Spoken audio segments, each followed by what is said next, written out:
আপনি নিশ্চয়ই জানেন অ্যাভারেজ ইনপুট দেয়া মানেই অ্যাভারেজ আউটপুট পাওয়া, আর গড়পড়তা নিয়মে অঙ্ক শেখা মানেই হচ্ছে গড়পড়তা রেজাল্ট পাওয়া। আর টাইম ম্যানেজমেন্ট করে ম্যাথ সলিউশন না করার কারণে সময় ফুরিয়ে যায়, কিন্তু বাকি রয়ে যায় অনেকগুলো প্রশ্ন।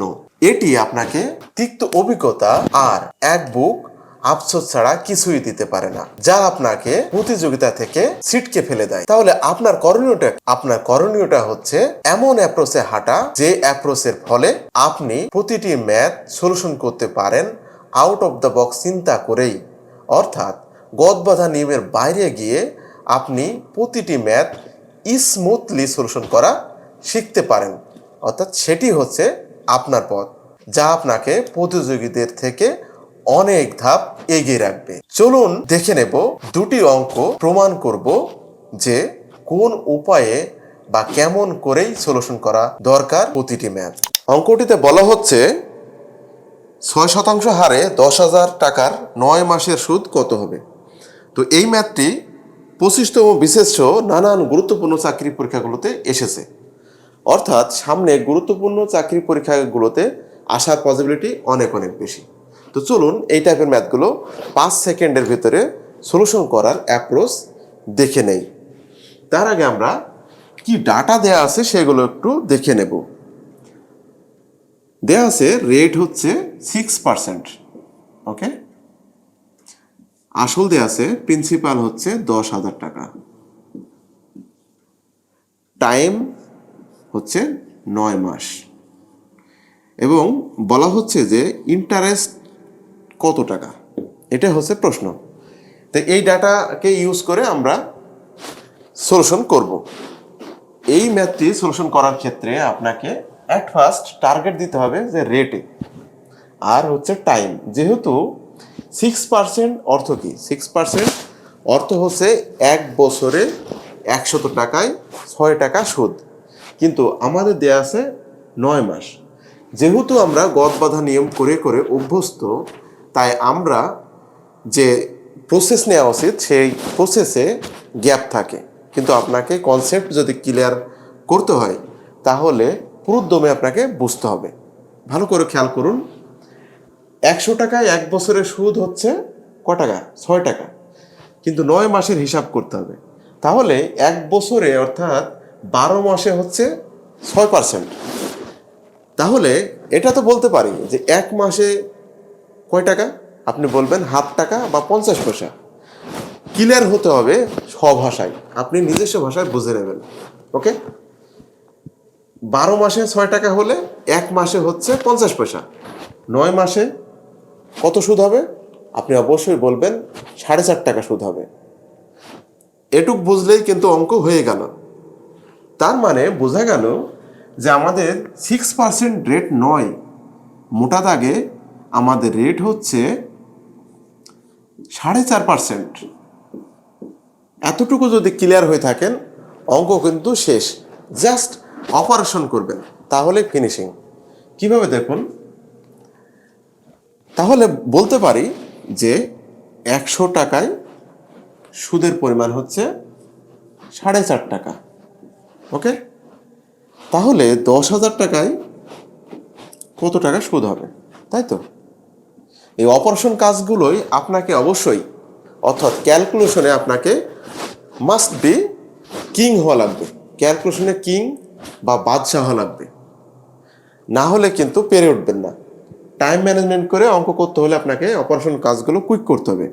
এবার খেয়াল করুন যে আমরা তো কথায় কথায় বলি যে 100, 200, 500 এরকম টাকার কথা বলে থাকি। তো আমরা যদি এভাবে বলি যে 1টা শত, 2টা শত, 5টা শত, এভাবে যদি আপনি ক্যালকুলেশন করেন আপনার ব্রেন বেটার ওয়ার্ক করবে। কিভাবে দেখুন, এখানে 100 টাকা না বলে বলবো যে 1টা শত। এখানে 10,000 টাকা না বলে বলবো যে 100টা শত। Got it? তাহলে আপনার ক্লিয়ার হবে হিসাবটা। তাহলে একটা শতে যদি 4.5 টাকা হয় তাহলে আমরা বলতে পারি এটা যেহেতু 100 গুণ, 100টা শতে কত টাকা হবে? আপনি অবশ্যই আপনার ব্রেন সাথে সাথে বলবে যে 450 টাকা। যদি এভাবে চিন্তা না করতে পারেন তাহলে এভাবে চিন্তা করবেন যে 10,000 টাকা হচ্ছে 100 গুণ, তাহলে রাইট সাইডেও আপনার 100 গুণই হবে। ক্লিয়ার বিষয়টি? আপনি যেভাবে পারেন আপনাকে কুইক সলিউশন করতে হবে এই অপারেশন বিষয়গুলোতে। তো এখন দেখুন আপনার কাছে কি মনে হচ্ছে না যে 5 সেকেন্ডে এই টাইপের ম্যাথগুলো সলিউশন করা অসম্ভব কি সম্ভব? আপনি এই টাইপের ম্যাথগুলো বের করে দেখুন এবং সলিউশন করুন, দেখবেন এই টাইপের ম্যাথগুলো এখন থেকে 5 সেকেন্ডের বেশি লাগছে না। তবু আমি আরও একবার রিপিট করার চেষ্টা করি। যখন আপনি এই টাইপের ম্যাথ পাবেন তখন আপনি 12 মাস দিয়ে হিসাব করবেন এবং কয় মাস চাওয়া হচ্ছে সে তার সাথে আপনি ম্যাচিং করে নেবেন। দ্যাট মিনস এখানে 12 মাসে 6 টাকা, তার মানে 1 মাসে হচ্ছে হাফ টাকা, 9 মাসে 4.5 টাকা। Got it? এখন 100 টাকায় যদি 4.5 টাকা হয়, 10,000 টাকায় কত টাকা হবে? হয়ে গেল। আপনি আপনার থট প্রসেস ইউজ করেই এই টাইপের ম্যাথগুলো 5 সেকেন্ডের কম সময়ে সলিউশন করতে পারবেন। এর জন্য আপনার দরকার সঠিক অ্যাপ্রোচ এবং তার সাথে মাস প্র্যাকটিস। এই টাইপের ম্যাথগুলো আমার স্টুডেন্টরা 5 সেকেন্ডের আগেই সলিউশন করে আসতে পারে, আপনাকেও পারতে হবে। কারণ কম্পিটিশনে আপনাকে জিততে হলে অবশ্যই অন্যের চেয়ে এগিয়ে থাকতে হবে অ্যাপ্রোচের দিক দিয়ে। তো কথা না বাড়াই, চলুন আরও একটা জটিল ম্যাথের সহজ সমাধান শিখে নেই। তো মনোযোগ আকর্ষণ করছি দ্বিতীয় ম্যাথে। অঙ্কটিতে বলা হচ্ছে 11 জন লোকের গড় ওজন 70 কেজি, 90 কেজি ওজনের একজন লোক চলে গেলে বাকিদের গড় ওজন কত হয়? তো এই টাইপের ম্যাথগুলো বিভিন্ন গুরুত্বপূর্ণ চাকরির পরীক্ষাগুলোতে এসেছে, অর্থাৎ সামনের গুরুত্বপূর্ণ চাকরির পরীক্ষাগুলোতে আসার পসিবিলিটি অনেক অনেক বেশি। চলুন আমরা এই টাইপের ম্যাথগুলো 5 সেকেন্ডের ভিতরে সমাধান করার উপায় জেনে নেই। বলা হচ্ছে যে 11 জনের একটা গ্রুপ লোক আছে, এখানে ম্যান আছে 11 এবং তাদের বলা হচ্ছে যে অ্যাভারেজ ওয়েট 70 কেজি। ওকে, লোক আছে 1 2 3 4 5 6 7 8 9 10 এবং 11। ওকে, এখন বলা হচ্ছে যে একজন লোক 90 কেজি ওজনধারী, তিনি নাকি চলে গেছেন এই গ্রুপ থেকে। বলা হচ্ছে এখন যে এই যে একটা লোক চলে গেছে, ওকে, যে বাকি 10 জন থাকে, এখন ম্যান আছেন 10 জন, এই 10 জন লোকের এখন অ্যাভারেজ ওয়েট কত কেজি সেটি হচ্ছে জানতে চাওয়া হচ্ছে। ওকে, এখন অ্যাভারেজ মিনস হচ্ছে ইকুয়ালি ডিস্ট্রিবিউটেড। ওকে, যা ঘটনা ঘটবে, বয়স হোক, ওজন হোক, টাকা হোক, যে হিসাবই হোক, সমানভাবে যদি আমরা বিস্তৃত করতে পারি পার হেড, তাহলেই অঙ্ক হয়ে যাবে।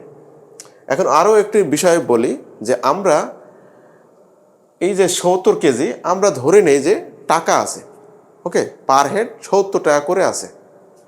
এখন 90 টাকা ধারে একজন লোক, অর্থাৎ 90 টাকা নিয়ে একটা লোক চলে গেল, তাহলে এর প্রভাবটা পড়বে কি পড়বে না?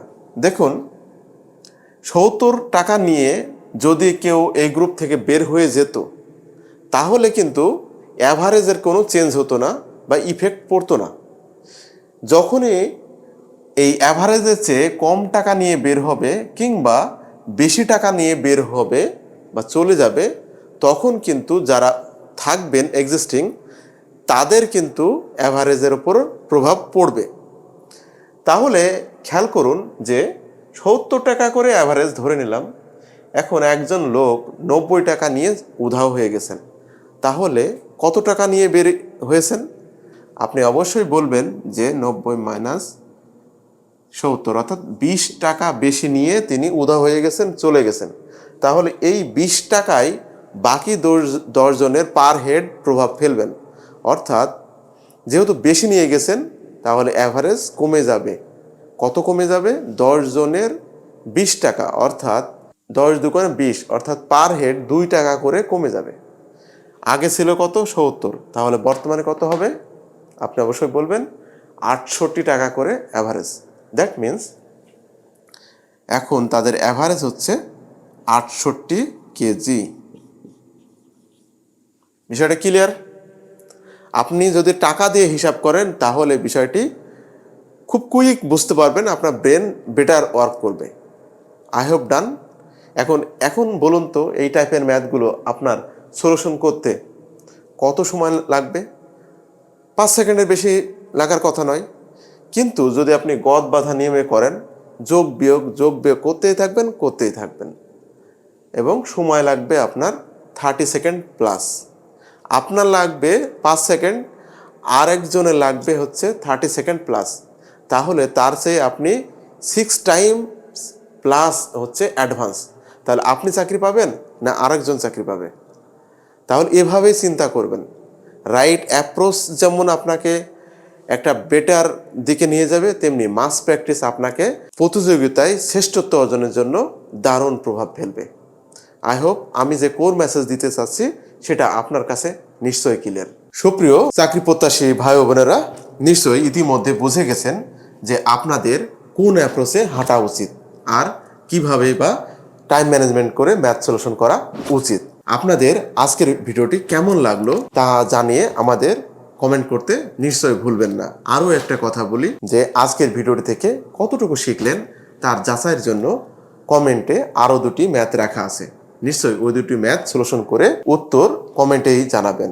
আর আপনাদের জন্য খুশির সংবাদ জানাই, সেটা হচ্ছে প্রাইমারি শিক্ষক কিংবা নিবন্ধনের মতো পরীক্ষা দিয়ে একজন মহান পেশায় অর্থাৎ শিক্ষকের মতো মহান পেশায় আত্মনিয়োগ করতে চাইলে আমাদের প্রাইভেট গ্রুপের মাধ্যমে সাপ্তাহিক আয়োজন রানিং হবে। সেই গ্রুপে জয়েন্ট হয়ে আপনিও আপনার প্রস্তুতি দারুণ বেগে এগিয়ে নিতে পারেন। আজকের ভিডিওটি কেমন লাগলো তা নিয়ে লাইক করতে পারেন কিংবা সাবস্ক্রাইব করে রাখতে পারেন আমাদের ইউটিউব চ্যানেল। এই কারণে যে আমরা মাঝেই আপনাদের কাছে হাজির হব ভালো ভালো ইম্পর্টেন্ট টিপস নিয়ে, যা আপনাদের প্রস্তুতিকে দারুণভাবে এগিয়ে রাখবে। আজকে আর পরিসর বাড়াচ্ছে না।